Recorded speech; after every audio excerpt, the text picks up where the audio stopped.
A dog, its fur matted and eyes wide with fear, clung to the narrow ledge, its paws slipping on the wet stone. Below, the sea roared, a relentless force that seemed to mock the creature's fragility. The dog whimpered, its voice lost in the chaos of the storm.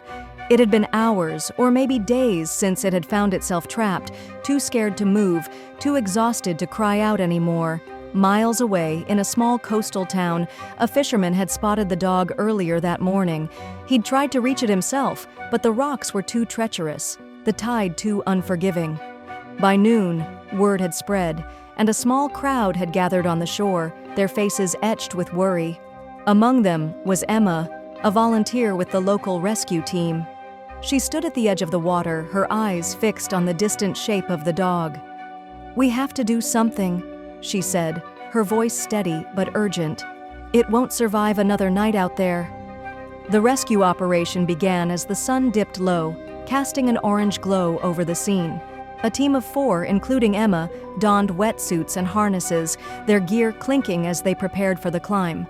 The dog, though weak, seemed to sense their presence. It lifted its head, ears twitching, as if hoping for salvation. But the rocks were slick, the waves relentless. Every step was a gamble. Emma led the way, her heart pounding as she navigated the narrow path. The sound of the sea was deafening, and the spray stung her eyes.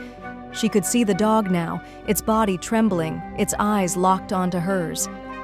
"It's okay," she whispered, though she wasn't sure if the words were for the dog or herself. "We're coming." The team inched closer, their movements deliberate and cautious. One misstep and they'd all be in the water.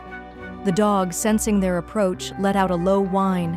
It tried to move, but its legs gave out, and it slipped, its claws scraping against the rock. Emma's breath caught. "Hold on!" she shouted, her voice barely audible over the storm. With a final, desperate push, Emma reached the ledge. She stretched out her hand, her fingers brushing against the dog's fur. "Got you," she murmured, securing the harness around its trembling body. The team worked quickly, their movements synchronized as they began the slow, painstaking descent. Back on the shore, the crowd erupted into cheers as the dog was finally brought to safety. If you liked the video, put like and subscribe to the channel where you will find a lot of interesting things.